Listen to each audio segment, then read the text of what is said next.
Mistress Vania Changes Jobs, Episode 18. Riko had planted a listening device in the office of the Hapten-Shufti Standard. However, this was not sufficient to record the conversation which occurred between Detective Rake and Amanda.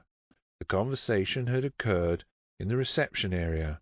It did, however, detect a phone call between Amanda and Horace. This conversation was cryptic and not very helpful to Mistress Vania, who had been listening to the recording on her smartphone. What could leave them in no doubt was the article that was to follow a few hours later. Priding herself on getting to press quickly, Amanda had her story written and sent to Horace with the greatest of efficiency and speed. As was expected, Horace was overjoyed at the sensational nature of the story and the Nick Dunn tie-in. He matched it with a screaming headline: Kidnapping Crime Gang in Nick Dunn Frame Up. Mistress Vania read the story with a great deal of concern. "This is not good at all," she said, handing Riko the computer tablet. "They have quite good descriptions for each of us, and the descriptions of the Lexus are so accurate there is no choice in the matter. It will have to go. We cannot even risk driving it out of Hapten-Shufti." "We must do something quickly," said Riko. "The people in this town are relentlessly stupid and curious. It is a bad combination." "I know some Albanians," said Mistress Vania. "They are friends of friends. I can make a call. If we leave the keys in the ignition, it will be gone in a matter of hours. We can report it stolen later and claim on the insurance." "How will we replace the vehicle?" asked Riko. "By a Volkswagen Golf estate," said Mistress Vania. "With the rear seats down, it is quite spacious. We should be able to fit fat people in the back without any trouble." "What if people recognize us?" said Riko. "We have become kidnappers. We are criminals at large." "If we travel together, people may make the connection," said Mistress Vania. "If we dress down and have a different car, that will go a long way to solving our problem. There are not many Japanese people in Hapten-Shufti. In fact, I have seen none since I got here, so we should minimize your time outside." "I can dress in disguise," said Riko, smiling. "I have my burlesque, woman dressing as a man clothes." "Yes," agreed Mistress Vania, nodding. "With your hair up in that hat that you wear, it can be quite convincing. With a sports bra you can achieve a very flat-chested effect." "What about the journalist woman?" asked Riko. "Now she has the story, she will hunt us down. She is a news hound." "She has made some good progress," said Mistress Vania, "and her decision to link Roger's disappearance with that stupid jockey was an inspired move. It will create enormous interest in the story among the public. We need an exit strategy. I am hoping that Amanda Frost can help us, not knowingly or willingly, but often that's the best way. Tell me more about her house. I think I have an idea. I've always been about control, but this calls for remote control."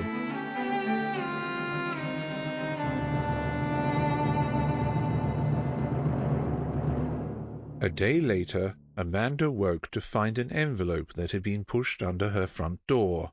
It was a standard white office envelope, with nothing distinguishing about it. On the front it read, "I cannot keep it. Sending it to you for safe keeping." The message was cryptic, typed text printed on a computer and pasted onto the front of the envelope. She wanted to be like the great detectives of fiction, and find some detail about the sender based on the type of paper or smell of the glue, but she was a journalist, not a crime scene investigator. In the absence of any scientific skill, she tore open the envelope, and a shiny gold key fell out at her feet. It chimed a note of metal on tiles as it hit the floor. Keys were always interesting. Amanda loved keys, and she especially loved mysteries. This was a mysterious key. She smiled and immediately thought of one particular lock. Still in her pyjamas and without coffee, she picked up the key and ran to the door she was not able to open. The padlock was still there in its distressed but still functioning state. It continued to fasten the bolt.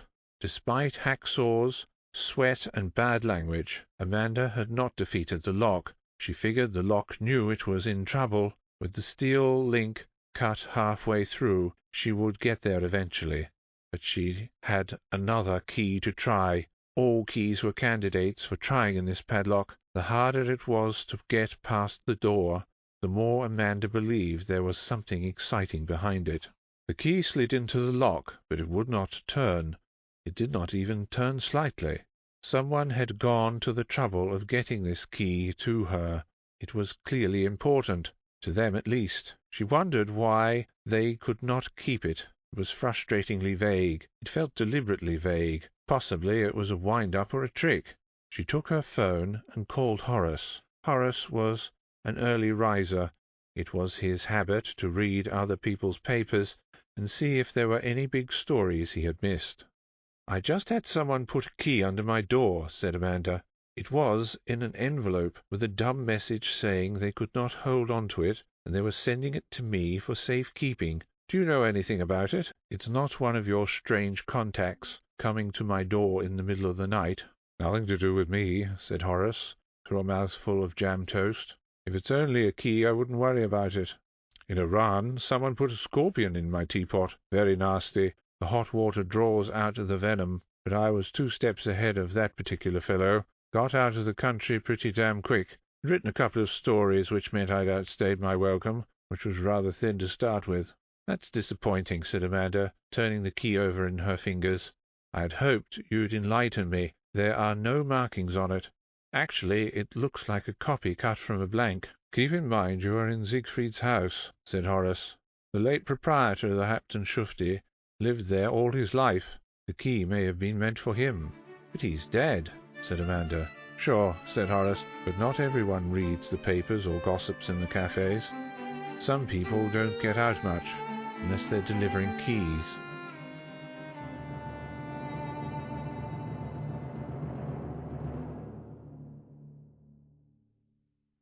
"We've tried savage punishment," said Mistress Vania. "We've tried healthy food choices reinforced with electrocution.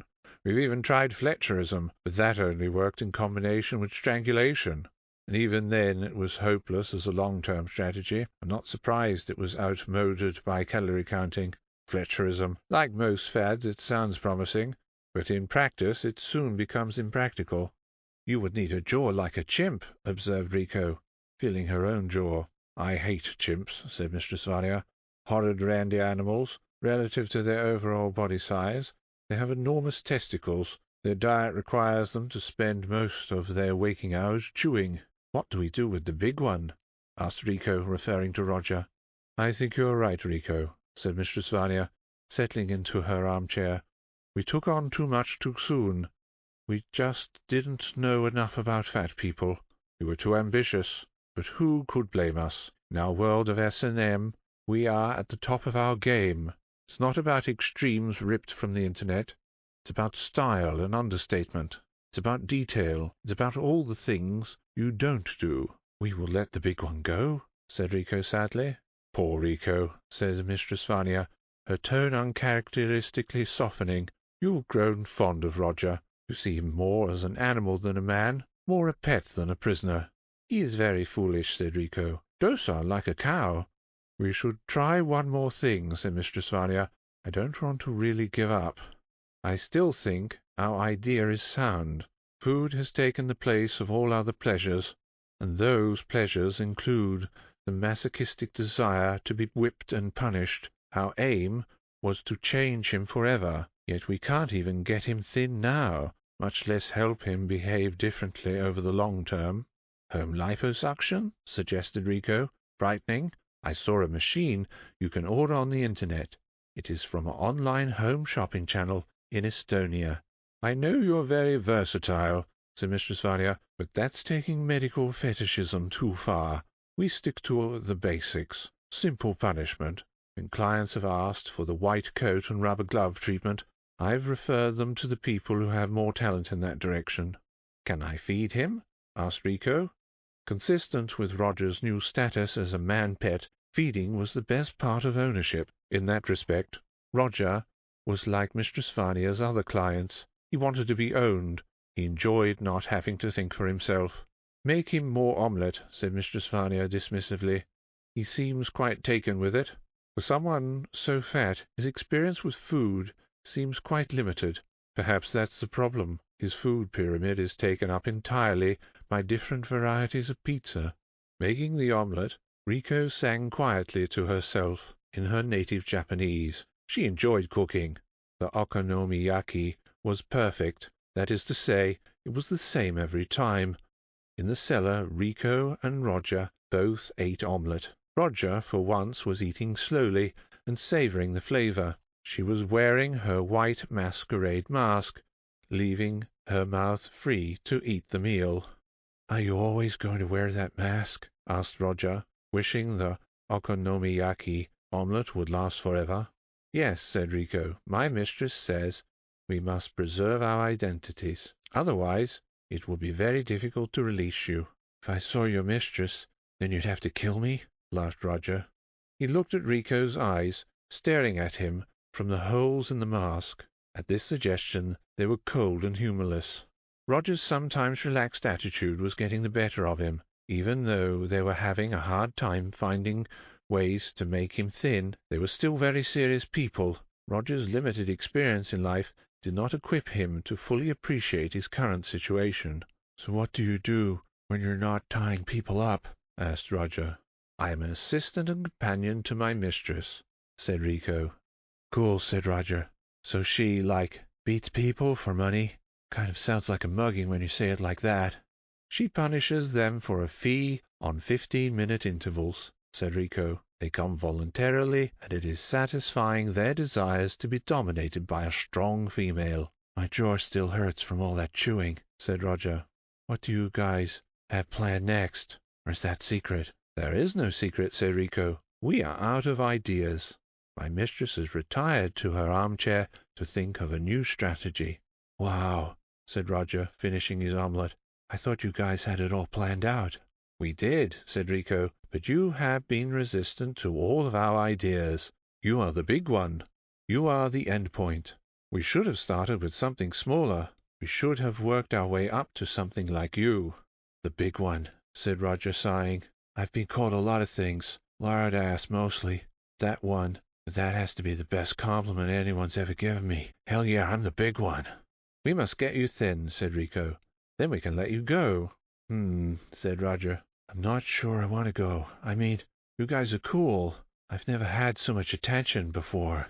I guess that's what your mistress's clients are paying for, the attention." "Mistress says that we could starve you thin," said Riko. "But there is no point. You would just return to your old ways. We must effect a deeper change. She says this is our new enterprise into uncharted territories." "You guys are both pretty fit," said Roger, showing no manners as he licked the plate clean. "I figure our mistress is somewhere in her 40s. She's got a hot body. You're heaps younger. I saw you in that outfit before. You've got ripped abs and everything. I'm serious, you look like those triathlon chicks. Hot bodies. They give a dog a bone. How do you stay in shape? Is it all from whipping the ass of people all day? Or do you have a workout?" "My mistress and I are very different," said Riko. "She says she is neither fit nor unfit. She sees the suggestion of exercise for its own sake as an affront to her intelligence. Her job is very physical, so she does more exercise than most people. I do love to sweat. That is why I do MMA kettlebell workout." "Mixed martial arts," said Roger. "Those guys are badass. It's so intense. The blood, striking to the head, the takedowns. It's just good wholesome entertainment." "Yes," said Riko. "I appreciate MMA on many levels. Initially it was the violence, but later, when I learnt more, I was fascinated by their training techniques." "Kettlebell is like that cannonball thing with a handle," confirmed Roger. "Yes," said Riko. "It is a 20-minute workout. There are 10 different kettlebell exercises, each for 1 minute. Between each exercise is a rest period, also for 1 minute. During the rest period, you skip with a rope, like a boxer. I use an interval timer on my smartphone." "Outstanding," said Roger. Riko took the phone from her pocket and showed Roger a YouTube video. It was a demonstration of the workout she followed. In the video was an African-American man of exceptional physical fitness and physique. He was in the peak of health. "I'm a former professional athlete, an MMA fighter," said the man in the video. "This MMA kettlebell routine combines both strength training as well as cardio. I guarantee you will start seeing results immediately. All you need to do is get your trusty interval timer, a skipping rope, a kettlebell, and a bottle of water. For all of you out there, it's not about the heavy weights, it's about getting it done." The video played out with a time-edited version of the 20-minute routine. There was kettlebell swinging, pulls, presses, and snatches. Each of these were punctuated with 1 minute of skipping. "That's your routine," said Roger. "That's awesome. I want to do that." Riko stood in front of Mistress Vania. She had not moved from her armchair. The question of what to do with Roger was no closer to being resolved in her mind. "He wants to do what?" asked Mistress Vania, surprised. "He says he wants me to train him," said Riko cautiously. "We have been talking." "Talking," said Mistress Vania. "That's always dangerous with submissives." "He asked me how I was so fit," said Riko, with a smile that betrayed she enjoyed the compliment. "I told him. I showed him the video. Now he wants me to train him like he's a mixed martial artists fighter." "He wants to do your workout," confirmed Mistress Vania. "Yes," said Riko. "Is that even possible?" asked Mistress Vania. "For starters, he's too fat to skip." "You are correct," said Riko. "A skipping action would put too much load on his joints. He could even get stress fractures.